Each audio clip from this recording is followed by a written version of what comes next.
Honor killing is a sensitive subject, even the term itself controversial. Now, with the Shafia family murder trial in the spotlight, Canadians are getting a glimpse behind closed doors. Mohammed Shafia, his wife and his son are accused of murdering the family's 3 daughters and the father's other wife, all to protect the family name. And the case is provoking a conversation across Canada about cultures that value honor above all. Nahlah Ayed has this special report. There are things about Aisha you can never know. Not her delicate features, not even her real name or voice. Because Aisha is a young woman whose life is in danger, whose own father, she says, wants her dead. He also told my mom if he ever finds me or finds out where I am, he'll kill me. And I'm pretty sure he's serious about that because of the humiliation he had to go through with his family and the people that know him. It wasn't easy to find Aisha, though her story isn't unique. It begins in Canada, in the darkness that settled over her life at the start of her teenage years. She described how, the older and more independent she became, the more violent her father's reaction. At times, he did beat me up very, very, very bad. Later, in the family's country of origin, it would get worse. All of a sudden, he took away my passport, isolated me, locked me up in a house, at times locked me up in a room. Basically, they had a watch on me. Took away my phone rights. He didn't allow me to go to school. He was like, no, you don't need to go to school, you can just get married. She refused and ran away, shaming her family and shadowed by a death sentence that may never expire. It may have once been the problem of faraway places, the plague of generations past, but the clash over honor is happening now, right here in Canada. At its darkest, most tragic end, the clash over honor can lead to murder. In Canada, in just over a decade, there have been at least 8 known cases of shameless killing in the name of honor. Mostly fathers, brothers, or husbands, killing daughters, sisters, and wives, apparently in order to cleanse reputation. It is murder, but there are different kinds of murders. And so trying to say that this is domestic violence, I don't think really is true to the cause or the intent of how this takes place. An honor killing is premeditated. It is something that is planned, and sometimes, unfortunately, it is planned with other family members. Sometimes it includes the women as well. It is a touchy subject. For many, it's taboo and difficult to talk about. For others, it inevitably sparks arguments where the practice comes from, what to even call it. You could call it what you like, but what is often referred to as honor killing is a growing phenomenon in the West, and given its recent immigration trends, Canada is not immune. Already experts say a culture clash here is leading to more honor-related attacks and tensions. Such a touchy subject, where to even begin to address it? Social workers and activists say countless women in several religious and ethnic communities here are prisoners of an obsession with honor. Victims of actions many shades removed from murder, but like the killings, are about control of women and their behavior. And we should be able to offer you some solutions as well. Thank you very much. Raheel Raza says such women and girls live under a constant cloud of threat. Well, it manifests itself in control of the males of the family, young women being forced into marriage, young women being told that, they can't go out, young women being told that they must follow the tradition of the family, whether it's right or wrong, young women being told that, the West is going to corrupt them. Homa Arjaman counsels dozens of such women a year. What does that do to a 16-year-old's head? Mentally crazy. To be honest, they either would become very rebellious, and the fight would continue up to the peak that they get killed, or they become totally isolated and quiet, and not to even talk to any members of family, and become totally obedient. The clash intensifies when such women decide to rebel, as it seems the Shafia girls did by embracing Western values.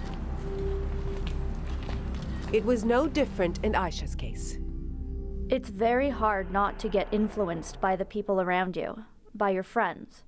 Just the way the environment is completely different than back home. It really isn't the kid's fault.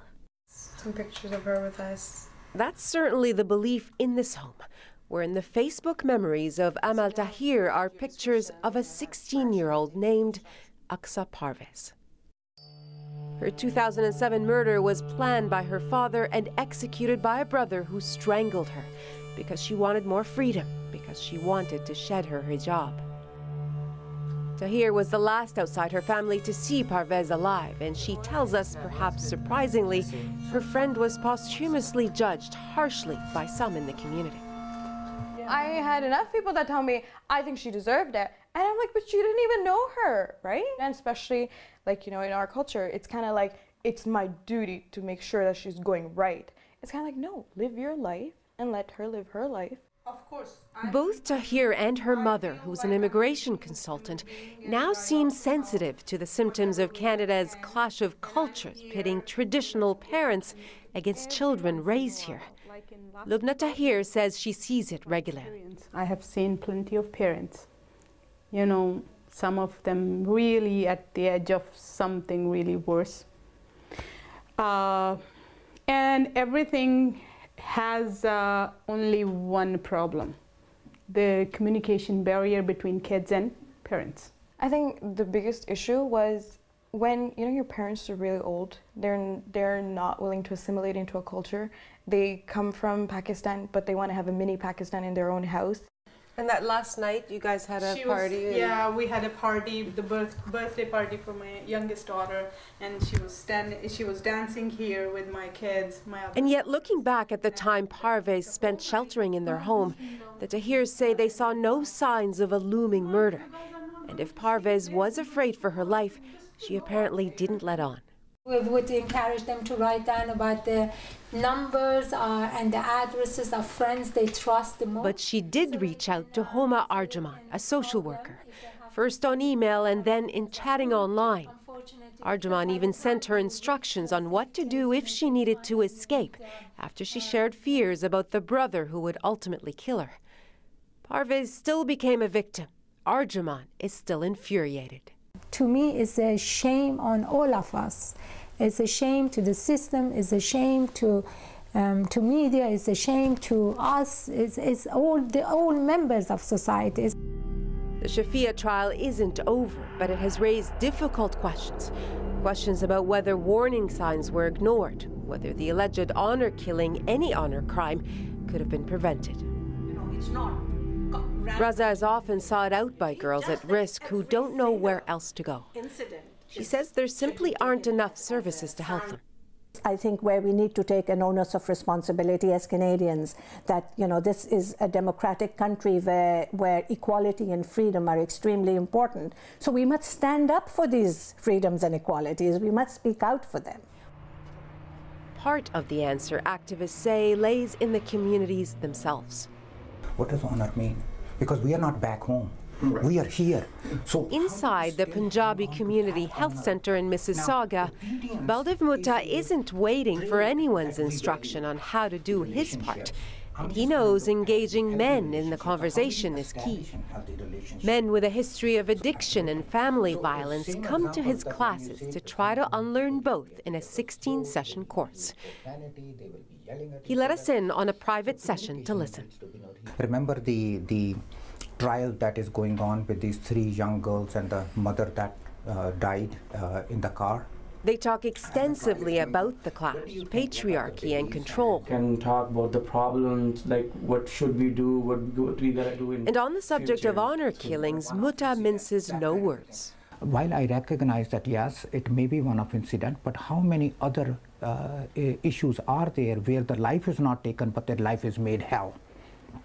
Because you are controlling to such an extent that the person cannot even function. So isn't that oppression? So if I do not allow that person to express his or her individuality, am I not controlling them? Is that not abuse? I think those are the issues that the community does not want to talk about.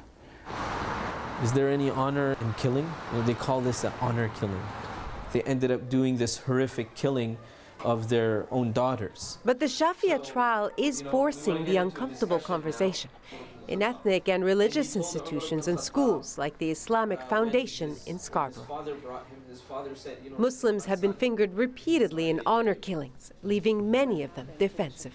I personally feel very affronted because it's not only it happens in our culture or amongst Muslims, it happens everywhere. If you say that honor killing and Muslims do this, no, the person or that man or that woman may do it, but that doesn't mean that the religion is teaching them to do it, and I think that's what people don't understand. Allah in the Quran says, "La taqtulu awladakum." Do not murder your own children. It's why, along with dozens of others around Canada, their Imam Yusuf Badat condemned honor killings as un-Islamic at last Friday's prayers. And unfortunately, in many Muslim-dominated countries, women are killed in the name of so-called honor. Girls are killed and they're beaten. They're tortured in the name of so-called honor. There is no honor in any form of violence or any form of killing. Badat ends his speech by encouraging women at risk to seek help. The message was as much about defending their religion as it was about educating Muslims themselves.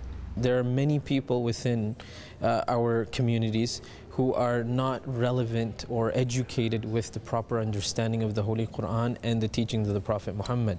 So our job as imams and leaders is to educate and give the proper perspective, give the context, give the sources appropriately so our communities can be educated. But frustrated victims advocates say a lot more than conversation needs to happen, that governments especially must enter the fray.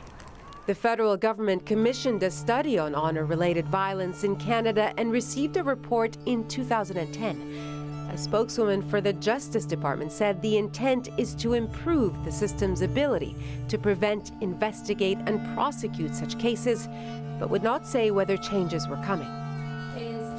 Homa Arjuman passionately and controversially advocates drastic measures.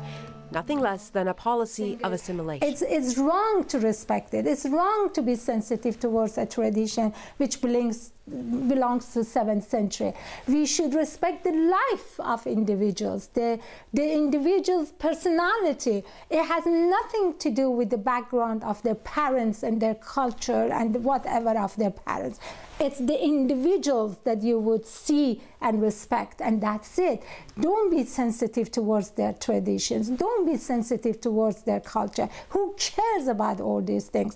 Consider a child, a woman, a man, and that's it. At the Punjab Community Health Centre, Mutta, who's contemplated these questions for years, deals more blunt advice. If you do not hold the democratic principles of a democracy at core of your heart, then this is not a country. Then you stay where you are. But do not come here and then oppress someone and justify that oppression through your culture. Others say police, teachers, and doctors must learn to recognize honor disputes that could end violently. But that alone, says Raza, won't eradicate the problem. Many Canadians consider this the problem of the other, that, this is not our problem. And I find that very troubling because unless we accept this as a Canadian problem, as a Canadian issue, we are not really going to handle it. Aisha is coping by staying in the shadows. Going back home would be the end of me. I know his threat. He can't control his anger. I know he hasn't forgotten, and he would take action. Walking away was the hardest thing she's ever done. Staying on the run will be even harder. But questions of honor tend to linger, and she may have to do it for life. Wow, this is an incredibly powerful story, a very sensitive story as well. Now, how did you find Aisha, and how did you get her to talk? Well, it wasn't easy, Peter, as you can imagine. Even though our research revealed that there are many Aishas out there, it's not easy for these people to come out publicly, obviously. Their lives are at risk, and a media interview would expose them to further risk. So we were able to do this because she agreed to, she was brave enough to speak with us, and we also promised to hide her identity. Now, that's not the only place we had a problem reaching people. Even social workers and activists who want this problem dealt with were also concerned about their own security. Some were a bit suspicious about our intentions. Others were also just worried about how we might paint certain communities. You know, no one wants to admit that this kind of problem actually happens in their own community. It's kind of shameful to admit that. And so, ironically, honor plays a role in that too. But as you saw, there are people who are willing to talk about this sort of thing and who want this problem dealt with openly. All right. No, thank you very much. You're welcome.